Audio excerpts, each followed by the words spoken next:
tous. Alors, vous êtes ici pour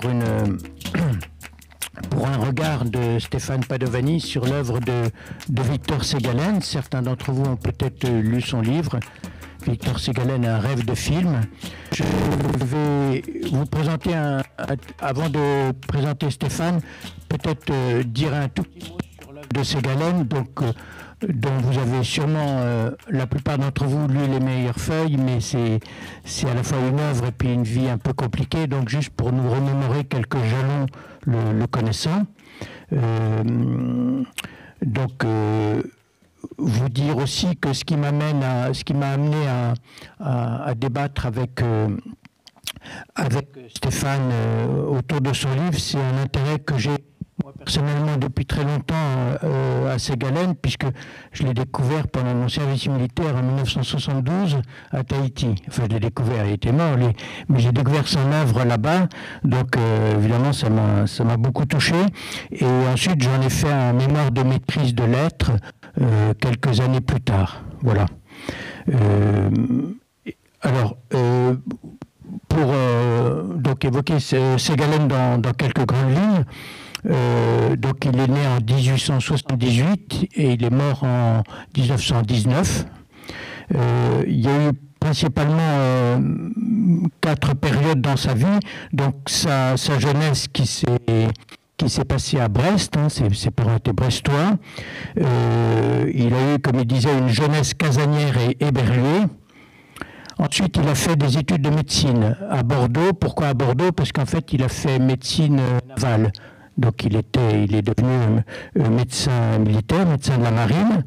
Et c'est à ce titre-là qu'il est parti en Polynésie en 1902, donc de 1902 à 1905. Et le hasard qui, comme souvent fait bien les choses, a fait qu'il est arrivé quelques jours après le décès de Gauguin.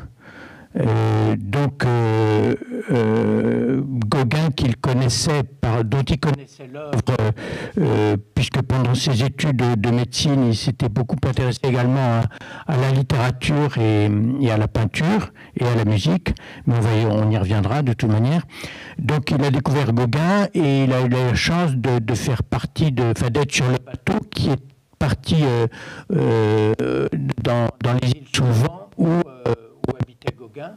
Et donc c'est lui qui a ramené les toiles de Gauguin et qui ont été soit vendues, soit après données au Louvre à cette époque-là.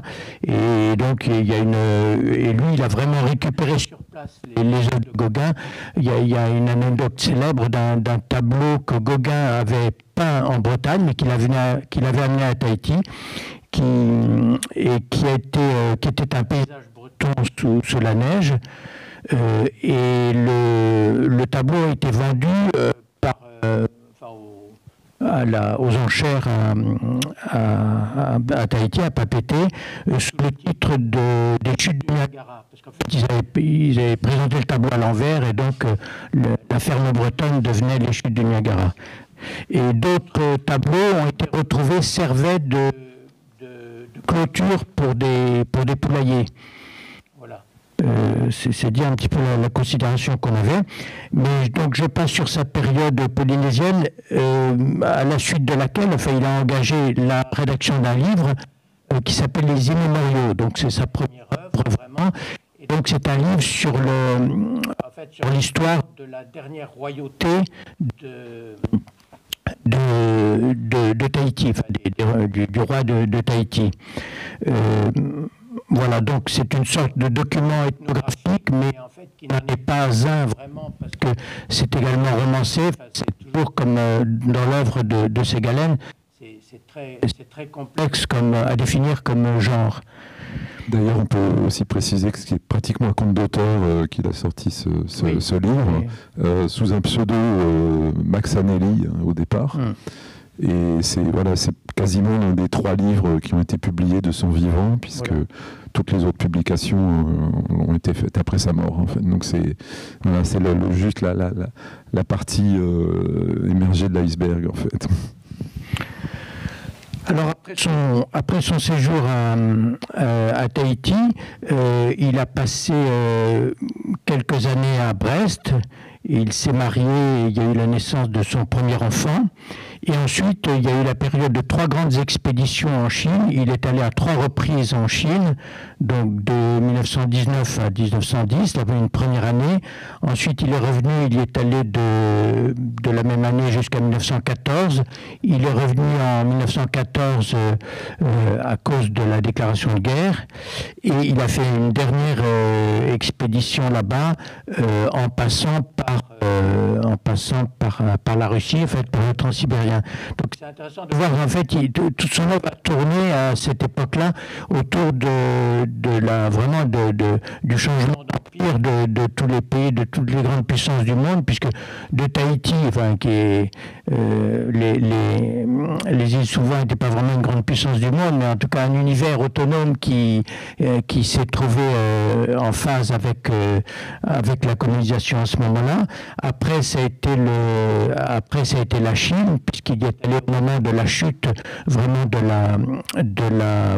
du dernier empereur, et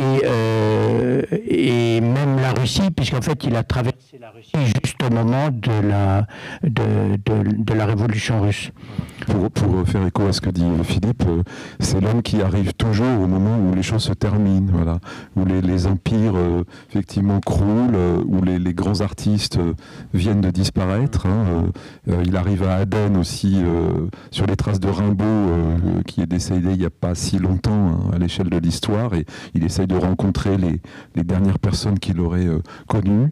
Et donc c'est celui qui vient enregistrer des disparitions finalement. C'est ce qui est très émouvant aussi d'ailleurs. Alors concernant son affiliation littéraire, elle est également très, très complexe, puisque en fait il est contemporain de gens comme Zola, comme Pierre Loti, également comme Proust. Mais il est très en décalage avec eux, et il n'est pas du tout proche de tout ce roman naturaliste qui était quand même assez triomphant à ce moment-là. Et donc il est beaucoup plus proche d'écrivains beaucoup plus intériorisés et moins connus par définition, comme Huysmans, comme Saint-Paul Roux. Et donc c'est aussi ce qui va faire sa particularité. Il va avoir aussi un grand lien avec Claudel, alors qui était plutôt dans ce registre, mais Claudel qu'il a connu à la fois professionnellement, parce que Claudel a été ambassadeur en Chine à ce moment-là, et Claudel l'a connu, et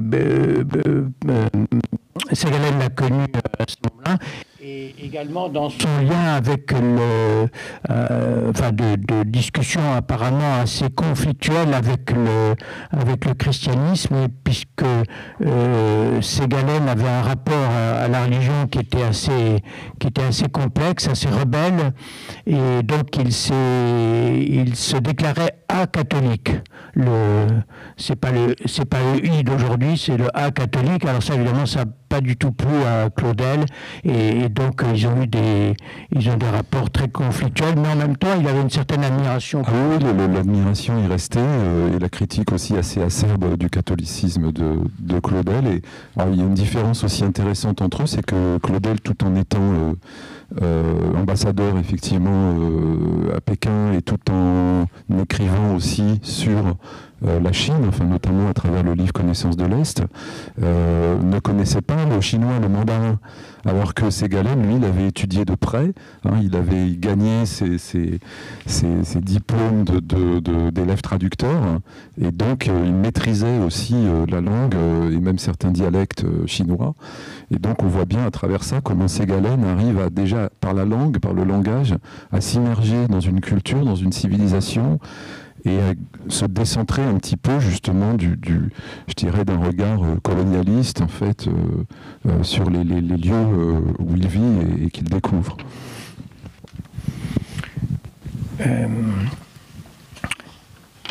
Et donc pour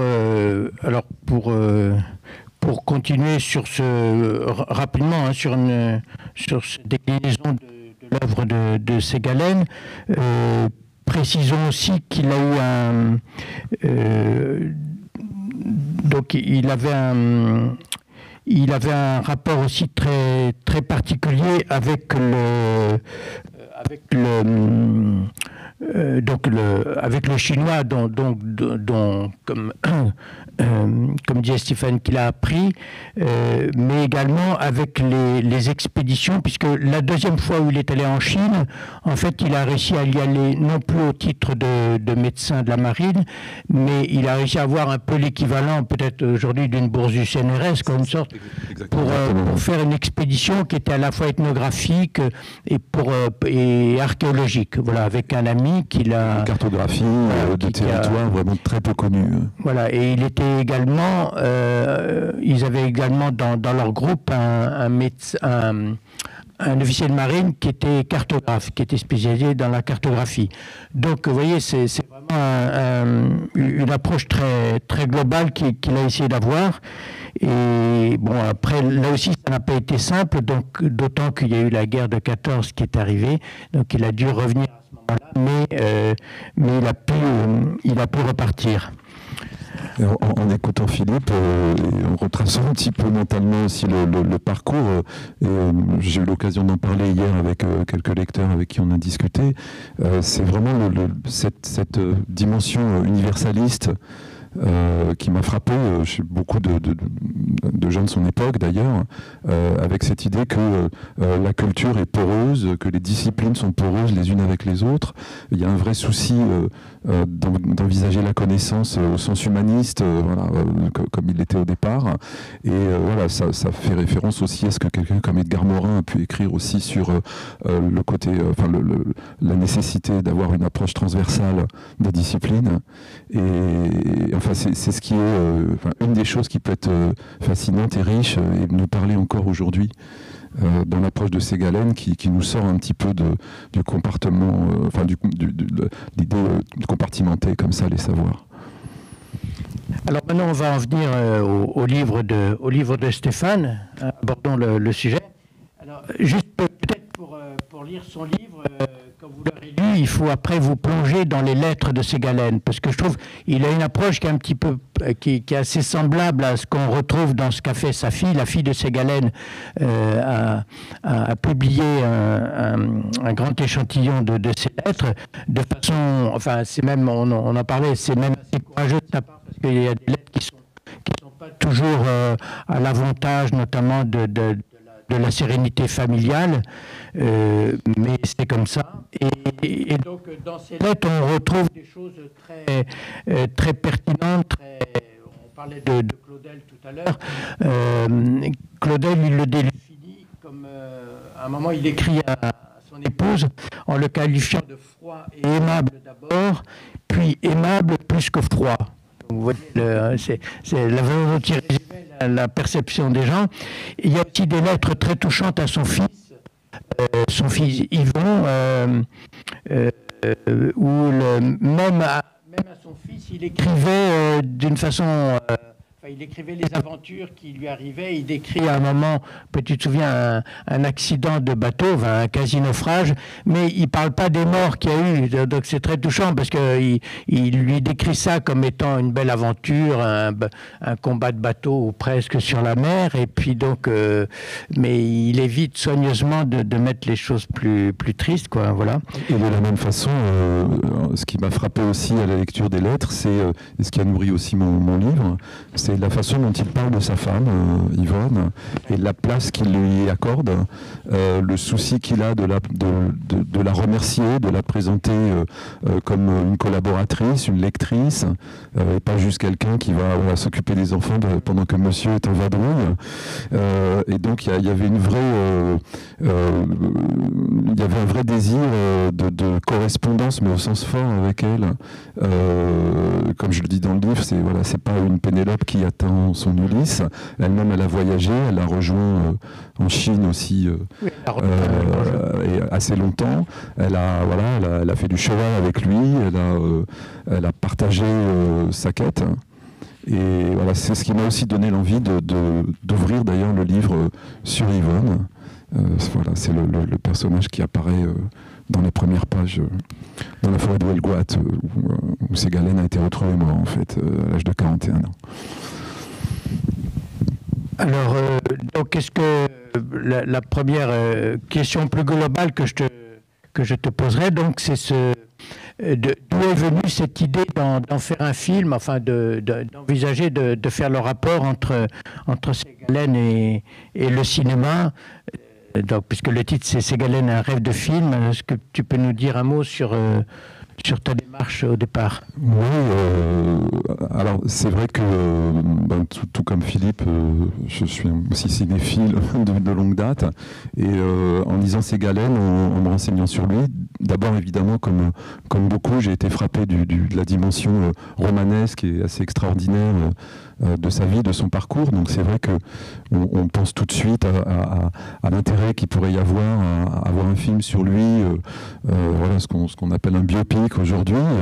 Mais comme c'est aussi quelqu'un de très atypique et quelqu'un qui échappait, qui était très d'ailleurs soucieux de sa liberté et qui échappait justement à toutes les formes académiques de représentation, je me suis dit que quand j'ai commencé à rêver à ce film possible sur lui, je me suis dit que ce serait un compromis difficile et à la fois fantastique d'être dans un cinéma presque expérimental et intimiste qui toucherait quelque chose de l'homme au plus profond, et en même temps on a envie des grands espaces, on a envie de toute cette géographie, on a envie de voyager, on a envie de rêver, et donc voilà, on se dit tiens, qu'est-ce qu'aurait fait Bertolucci, Coppola, je sais pas, avec ce personnage.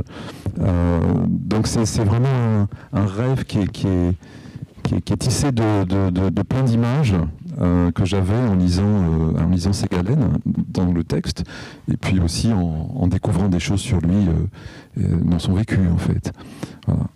Et l'idée, c'était qu'effectivement, quand j'ai songé à parler de lui, je ne me voyais pas écrire une biographie académique ou une biofiction. Enfin, là, ça a été un peu fait déjà. Et bon, c'est pas non plus un travail universitaire. Voilà, j'ai pas la prétention de faire cela, et puis ni l'envie d'ailleurs. C'était pas l'objectif de départ. Donc c'est vrai que passer par le cinéma, comme disait Philippe, c'était aussi une façon de contourner ce qui avait déjà été fait sur lui, puisqu'il y a maintenant beaucoup de publications, et puis il est rentré dans la Pléiade en 2022, je crois. Et aborder ça par le cinéma, par l'image, par les sensations, par le montage aussi, qui me permettait de raconter son histoire de façon pas toujours chronologique, comme un film peut aussi se permettre de le faire. Voilà. Alors dans la liste des films que tu cites dans ton livre, je crois qu'il y en a à peu près, il y en a 25 ou 30. Est-ce qu'il y en a un aujourd'hui comme ça, pour point, que tu retiendrais si vraiment tu pouvais choisir si tu avais le poste de scénariste pour le réalisateur de ton choix? Ouais, c'est des questions difficiles. On en a parlé ensemble avec Philippe, mais c'est vrai que c'est difficile de faire ce choix. Alors, juste avant, je tiens à préciser que, évidemment, dans le livre, ce n'est pas d'ailleurs, enfin, Philippe ne le suggérait pas comme ça, c'est pas un catalogue, je vous rassure, c'est pas un catalogue de films. C'est simplement que ce cinéaste qui rêve à un film sur Ségalen, c'est lui le narrateur, forcément, en rêvant à ce film, en imaginant les scènes qu'il pourrait tourner, en imaginant les images qu'il pourrait filmer, revient à sa mémoire des films qu'il a aimés lui-même, quelquefois très jeune, et dont il se nourrit par flash pour imaginer quelle scène ou quel plan il pourrait tourner. Alors, donc voilà, je vous rassure, c'est pas rébarbatif, en tout cas j'espère, c'est pas un catalogue de films, mais c'est vrai qu'on est tenté de chercher dans cette liste un peu hétérogène comment vient l'émotion liée à la mémoire. Et alors s'il fallait choisir un film, je pense au Dernier Empereur de Bertolucci de façon assez évidente, mais ça ne veut pas dire que c'est le film que je préfère dans la liste, ou en tout cas dans les films que j'ai convoqués, ou la mémoire des films que j'ai convoqués. Il serait même peut-être pas dans le top 10. Mais en tout cas, c'est un film qui, en le revoyant il y a un ou 2 ans, m'a fait mesurer à quel point il y avait quand même une très belle tentative de conjuguer une dimension historique et géographique très forte, très puissante, et en même temps d'être au plus près de l'intimité d'un homme, de sa tragédie, de son incapacité à s'émanciper des systèmes dans lesquels il grandit, et en même temps avec un point de vue qui ne m'a jamais semblé justement surplombant, qui ne m'a jamais semblé... Alors c'est un occidental qui regarde évidemment l'histoire de Chine, comme Ségalen est un occidental qui trimballe avec lui partout son occidentalité, si je peux dire ça. Mais vraiment, moi je me suis senti sans arrêt en empathie avec Pouilly, en fait, avec ce personnage. Et ça m'a semblé une espèce de fantôme comme ça, très très poignant, dont d'ailleurs Ségalen parle notamment dans René Leiss, qui est une espèce de récit roman un peu étrange, où le personnage du narrateur tourne autour de la cité interdite, comme ça, en rêvant de pouvoir y entrer. Il n'y entre pas, évidemment. Voilà, c'est un lieu, c'est comme l'intimité profonde d'un homme, on n'y entre jamais, finalement. Et voilà, c'est tout ça qui me fait peut-être répondre à ta question avec ce dernier empereur. Je pensais un petit peu à un film récent que vous avez sans doute vu, The Brutalist. Est-ce que tu penses que le parti pris du réalisateur qui a fait ce film pourrait convenir à Ségalen ? Oui, ça me semblerait intéressant parce que c'est typiquement un film qui a une grande ambition de raconter... de dire quelque chose de l'histoire traversée par le personnage principal de façon très forte, et en même temps effectivement de ne pas rentrer dans quelque chose d'académique, et d'essayer de saisir quelque chose de ce que représente la tentative de créer, en fait, parce que Ségalen c'est avant tout quand même un créateur. Et même s'il est, voilà, on le sait, savant, médecin, comme tu l'as bien rappelé, mais c'est avant tout un créateur, c'est quelqu'un qui est toujours intranquille par rapport à cette création. Et voilà, moi c'est quelque chose qui me parle beaucoup, cette intranquillité par rapport à l'écriture, par rapport à la création, par rapport au doute, par rapport aussi au fait d'explorer des formes littéraires très très variées, d'être presque dans un refus presque agressif du roman à un moment donné. Et voilà, ça fait partie des nombreuses choses qui m'émeuvent, moi, sur ce personnage. Donc voilà, donc si quelqu'un, si l'un d'entre vous a le 06 de Brady Corbet, vous pourrez lui communiquer pour qu'il lui fasse une proposition. Je vais te laisser peut-être lire le passage que tu souhaitais évoquer. C'est fini pour moi. Un tout petit peu, si vous voulez bien, de lecture. Les fouilles commencent toujours par un départ. C'est forcément cinégénique, un départ. Les caravelles de colons à l'aube de Ridley Scott, le train puis le radeau vers Lost City of Z de James Gray. C'est une prise d'élan, de vitesse. Il faut parfois se hâter lentement. On traverse le désert du Néfoud de nuit comme des fantômes, car de jour les hommes et les bêtes s'arrêtent, se couvrent de tissus. C'est l'enclume où frappe le soleil. Omar Sharif dit cela à Peter O'Toole, tandis qu'il traverse le désert pour attaquer Aqaba. On filme un espace où l'humain est peu de choses. On filme la découverte de l'humilité. L'espace pour Ségalen se creuse d'abord horizontalement. Le paysage chinois ne se découvre pas sur Internet, ni en regardant des films. Rien ne remplace l'épreuve physique d'un espace. Ségalen le sait, le dit à plusieurs reprises. Il y va pour avoir le droit de l'écrire, et l'écrivant, il le réinvente. Il faudrait donc filmer cette réinvention, et non seulement le paysage lui-même, enregistré par cette machine à réel qu'est la caméra. Filmer Ségalen marchant, fouillant l'espace chinois, creusant ses propres limites pour les outrepasser, fouillant ses forces, sa patience, forant dans ses muscles et ses os. De quel corps, de quelle peau cherche-t-il à se défaire? De quelle mémoire? Je me souviens des marches hermétiques de Gus Van Sant dans Jerry, du désert qu'était cette marche, ce silence aussi obstiné que leurs pas, jusqu'à la mort de l'un ou de l'autre, ce dénuement total. Un film ne peut donc être que cela, une longue marche. Voilà. Merci. Merci Christian. Oui, je crois qu'il faut arrêter là. Voilà. Merci de votre. Merci beaucoup de votre attention, de votre écoute, et je voudrais remercier mon éditeur Mani Willy qui a un stand aussi dans le salon. Voilà, un éditeur rénal courageux et qui publie des textes atypiques comme celui-là. Et merci aussi à Philippe Borsay qui est présent, mon ami, qui a travaillé de façon très rigoureuse et gracieuse sur la maquette du livre.